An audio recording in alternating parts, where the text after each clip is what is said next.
Um levantamento aí do Ibope indica aí um crescimento significativo no grau de conservadorismo do brasileiro em comparação a 2010. Olha, isso é muito bom, então, gostei. né? E os temas propostos na pesquisa foram casamento de pessoas do mesmo sexo, legalização do aborto, redução da maioridade penal, prisão perpétua para crimes hediondos e adoção da pena de morte. Olha, interessante. Vamos bater um papo sobre cada um. É para a gente conversar sobre isso, que nós estamos aqui com um grupo seletos, gente de alto nível, da prateleira de cima, a teóloga e historiadora Flávia Heller. Muito bom dia, querida. Seja muito bem-vinda. Bom dia, Carol. Bom dia a todos que estão nos ouvindo. Que bom ter vocês aqui. Obrigada a vocês. E ele, gente, que sumiu da gente, mas hoje ele voltou, fez as pazes. Ah, tá brincando. Psicólogo Dr. Dalton Ricaldoni. Que bom ter o senhor aqui, Dr. Dalton. Obrigado. São muitos anos, né, Dr. Dalton? Que a gente se conhece, não é verdade? Sem dúvida, sem dúvida. O senhor já acompanhou na TV, na rádio, em programa que nem existe mais que eu fazia, programa, você lembra? Acesso Livre? Tem uns 2 anos e meio que depois eu não venho aqui mais. Vamos falar, quando vocês observam um resultado de uma pesquisa, onde a gente às vezes também tem observado questões de princípios tentando ser modificados, a gente descobre uma pesquisa Ibope de pessoas com essa questão de conservadorismo. Eu queria que vocês falassem como é que vocês veem um resultado desse. Vocês imaginavam esse resultado? Era esperado ou vocês também foram surpreendidos como eu fui surpreendida? Eu fiquei feliz com esse resultado. Eu fico satisfeito porque eu acho que esse resultado mostra que o ser humano, os brasileiros estão querendo voltar a valorizar a família, essas coisas que foram perdidas. Eu, por exemplo, como um psicólogo, eu falo muito a respeito da família e da educação. Certo. O sistema que a gente estava vivendo aqui esses últimos anos, ele faz com que ele se destrua a família e, consequentemente, a educação. E eu falo que se você não educar o ser humano, ele fica pior do que um animal porque ele não aprende essas coisas, ele não tem uma programação genética. Então, o conservadorismo, nesse caso, na verdade, é uma busca de voltar a esses valores, porque os valores foram sendo invertidos à medida que o tempo foi passando, e isso gerou, por exemplo, igual muita agressividade, muita coisa negativa no país nesse sentido. É claro que tem algumas coisas, por exemplo, alguns direitos que devem ser reconhecidos, né? As pessoas têm os direitos delas, mas não quer dizer que as coisas tenham que ser feitas nesse extremo. Então tem que se buscar e voltar na educação, na família, na ética. Eu sempre falei que muitas vezes as pessoas supervalorizam a escola como se a escola fosse um lugar de educar. Eu falo que antes da escola tem a educação familiar. Verdade. Porque você aprende esses princípios dentro de casa. A educação vem do berço e desde que você é pequeno. E antes disso, hoje em dia, tem que resgatar os valores éticos. Porque se você não tem valores éticos, como é que você educa adequadamente uma criança? Verdade. Essa questão familiar ela é tão importante, né? Porque a gente estava conversando e observando assim que parece que o conservadorismo ele é de uma faixa etária exclusiva. É verdade. Né? Você parece que tem cara de velho. Cara de velho, ou cara de chato, ou cara de carrancudo, ou que não é uma pessoa espontânea, que não é uma pessoa criativa. Essa pessoa que apoia o conservadorismo não parece que é uma pessoa que quer o progresso.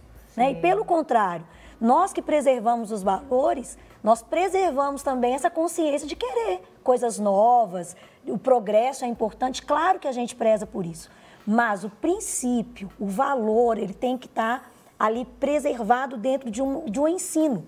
E quando eu falei que o conservadorismo ele não é parte de pessoas mais velhas, o meu filho tem 16 anos, Carol. Sim. Extremamente conservador. Olha. E ele consegue conversar tanto com uma pessoa, né, de uma faixa etária de 60 a 90 anos, como um jovem da escola dele, que ele consegue, em alguns casos, até persuadir essa pessoa a preservar. Então, ele já conversou com pessoas na escola, professores, alunos, que ele falou, olha, deixa eu te falar, o que preza a família é isso aqui. Você quer perder isso daqui? E com esse argumento conservador, ele está influenciando. Então, um menino de 16 anos, que acabou de fazer 16 anos. Então, o conservadorismo, ele não precisa ter esse rótulo de que são velhos, chatos pessoas que não entendem nada, pessoas ultrapassadas, pessoas que não valorizam tecnologia. Sim. Pelo contrário, a gente consegue ter acesso a tudo isso e também valorizando o que é novo, né? Ô, gente, esse nome não é a pessoa, a palavra que está errada, tinha ser um levantamento do box indica um crescimento no grau de, não é conservadores não, de pessoas que são a favor de princípios. Ótimo. Sem dúvida. Né? Aí as pessoas, elas colocam o nome que elas querem Verdade. para colocar um valor pejorativo. Concordo. Eu defender princípio hoje, eu estou sendo agredida porque eu defendo princípio. Não é conservadorismo, são princípios. E princípio é imutável, né? Vamos falar então, né, alguns pontos. Sim, Você quer com começar certeza. primeiro, Ledes? Pode ser. Olha, o conservadorismo não está relacionado à faixa etária. Foi o que a Flávia acabou de nos falar, né? Você até deu o exemplo do seu filho, né? Isso, tem 16 anos e, olha aí, totalmente conservador. E o conservadorismo permeia valores.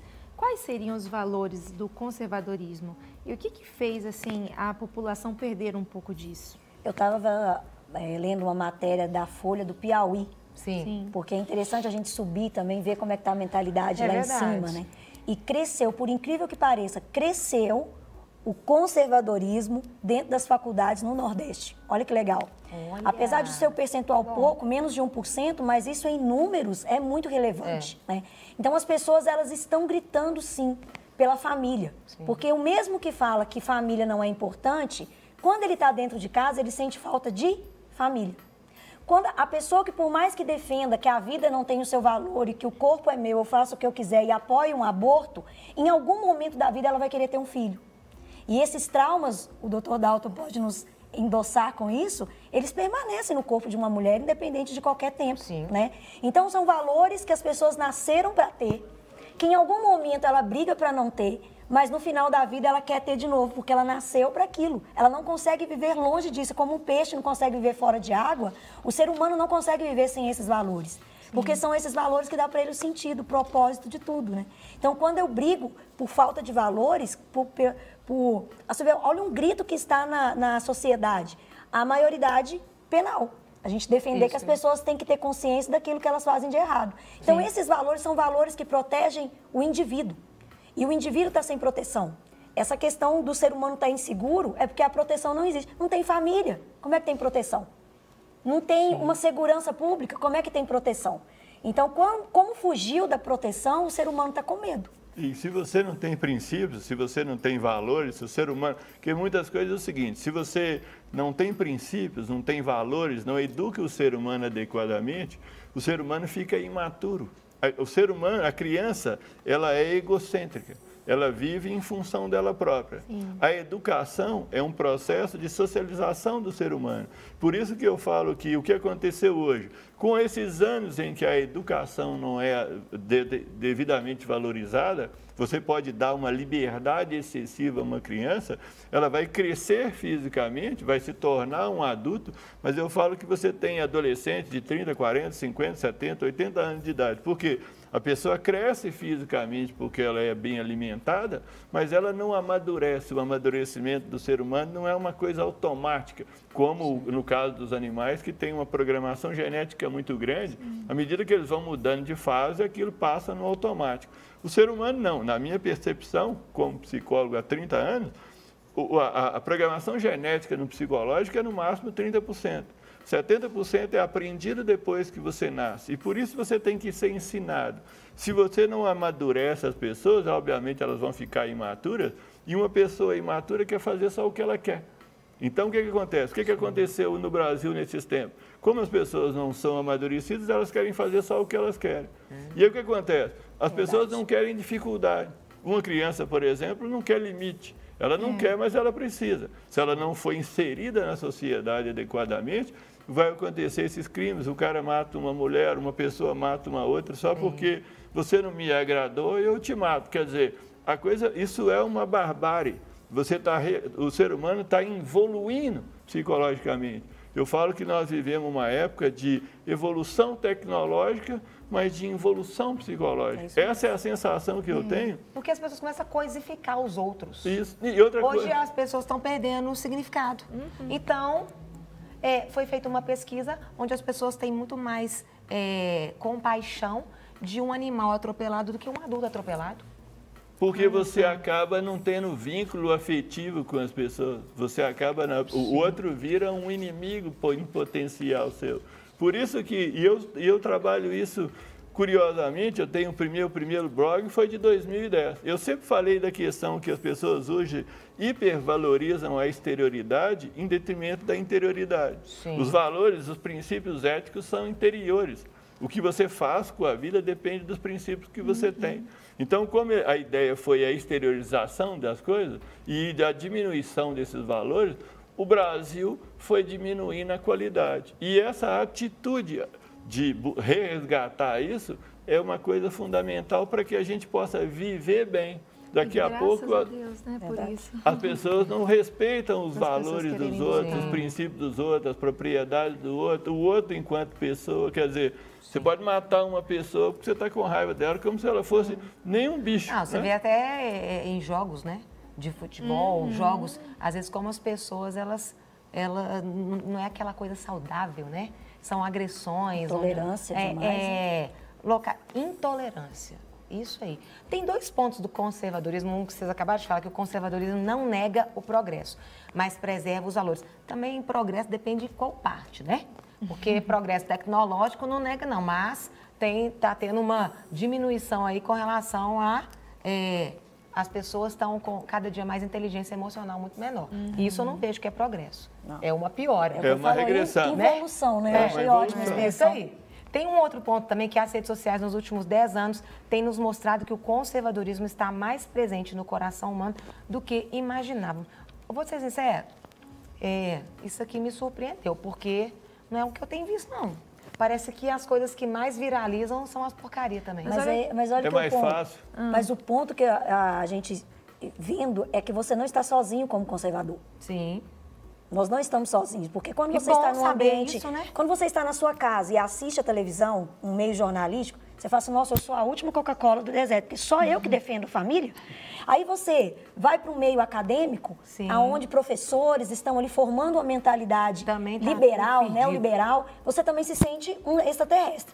Mas quando você vê a rede social, e no Brasil, então, a gente tem visto aí nos últimos meses, até essa defesa, talvez defesa de família. Sim. A rede social está definindo a política brasileira pela defesa de princípios. Pensa bem, gente, na hora de votar, presta atenção.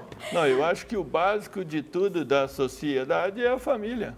A família que é a célula máter, é a partir da família que você tem pessoas. Se você destrói a família, você destrói tudo. Se você tira a família, você perde tudo. O ser humano vai ficar como um animal e esse processo vai aumentar a agressividade, o que a gente vê por aí, a violência de forma geral. É tão interessante isso, porque eu estava vendo uma reportagem de um deputado federal que é homossexual, mas ele defende os princípios da família. Ele fala assim, isso aqui foi uma escolha que eu fiz, mas eu defendo os valores e é como se ele conservador. É um conservador, ele é conservador.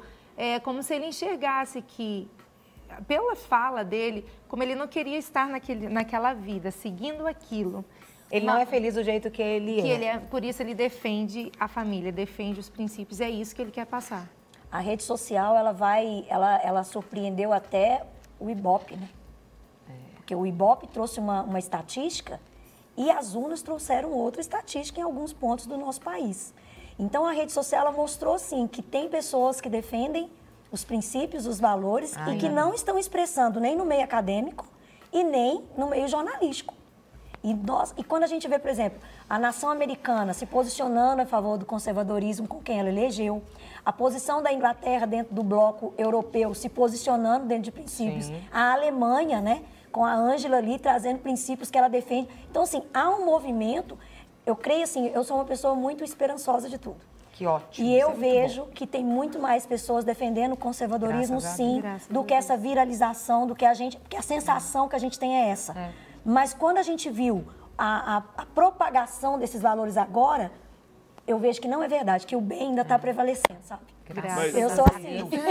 Bem, voz ativa. O bem está prevalecendo. O termo conservadorismo tem um significado pejorativo E, de uma certa forma, é até um sistema político, mas eu acho que a ideia não teria que ser conservadorismo, porque a ideia é que nós estamos resgatando os valores que são essenciais do ser humano. Na verdade, é o retorno à base do ser humano, porque eu te falo como psicólogo, porque sem a educação, o ser humano fica pior do que o animal. O ser humano tem 3 impulsos básicos. Sim. O impulso de autoconservação, o de afetividade, que está ligado à sexualidade, e de agressividade. Quer dizer, como é que o ser humano tem um impulso de agressividade? Esse impulso de agressividade, numa pessoa educada e fusionada com o amor, sim, é que vai fazer você buscar o seu dinamismo na vida. Mas se você não educa o ser humano, além dele ficar egocêntrico, esse impulso de agressividade vai levar ele a querer destruir as coisas. Esse impulso de agressividade aparece muito numa criança, normalmente por volta de 2 anos de idade. Quando ela fica com raiva, eu falo que muitas vezes ela dá uma mordida no braço do outro, só fala que só não sai os dentes que estão pregados no coisa, porque ela marca, o ser humano tem essa agressividade, e por isso você tem que educá-lo. Se você não educá-lo, ele fica pior do que um animal. Para a gente fechar, vamos só ler mais dois pontos para vocês darem as considerações finais. Um deles fala que a percepção aí pelos mais velhos que a interioridade está sendo substituída pela ênfase na exterioridade, gerando aí a desvalorização dos princípios éticos na sociedade. E um outro ponto, a tentativa de destruição da família através da educação ineficiente que estimula a imaturidade psicológica. Foi justamente até o que o senhor comentou.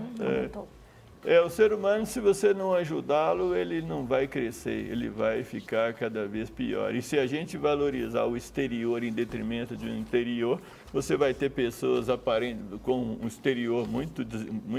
Eu falo que é como se fosse uma coisa superficial. As pessoas têm uma superfície que ela mostra uma imagem que interiormente ela não tem. E isso é o vazio interior. E uma pessoa que não tem qualidade interior, ela vai sofrer muito mais na vida. Nós que somos cristãos, quando lançam essa pesquisa, eles já atacam, ver de onde que está a fonte dessa resposta. Sim. Esse conservadorismo está crescendo aonde? E a pesquisa respondeu que é entre os cristãos evangélicos. Né? Os católicos são mais flexíveis em alguns pontos e os evangélicos posicionados sabem muito bem o que está defendendo. Sim. E aí eu vejo a importância do ensino bíblico, né? Sim. Por que o cristão, eu vou colocar nomenclatura aqui de evangélico, mas eu nem gosto tanto dessa nomenclatura atual, mas um cristão que aprende sobre a palavra, sim, a igreja tem esse papel importante nas suas classes de estudo, nas suas células, a igreja ela vai ensinar a Bíblia. Sim. E aquele que aprende a Bíblia, ele vai caminhar pelo conservadorismo, sim. Ele vai defender os princípios que Deus ensina, sim. Porque Deus ele fala bem claro em Deuteronômio 30:19, né? Eu coloco para você 2 caminhos. Sim. Então você tem o liberalismo, o conservadorismo. Eu te sugiro que escolha a bênção. Eu falo que é igual para múltipla escolha. Ele põe as opções e ainda dá a resposta. Dá a resposta pra gente. Ele sabe o gabarito. É verdade. Eu te sugiro, escolhe a vida para que viva você e os seus filhos, ou seja, a perpetuação do ensino. Então, a igreja cristã, ela influencia, sim, com os ensinos bíblicos, a questão da pessoa ter preservação de valores. Sim. Então, nós, como pessoas formadoras, de pessoas que estão chegando na igreja, amadurecendo os cristãos que lá já estão, vocês que estão no meio de comunicação, nós temos essa responsabilidade mesmo. E a Bíblia, ela é a nossa fonte. Aí, quem for contra a Bíblia, nós já estamos isentos, porque a Bíblia é o que a gente vai defender como princípio. Amém. Não quer ficar um segundo por fora da nossa programação? Agora você pode nos acompanhar através das plataformas digitais. Não perca tempo. Acesse, curta e siga-nos. Fique por dentro de tudo o que acontece por aqui. Rede Super, inspirando você.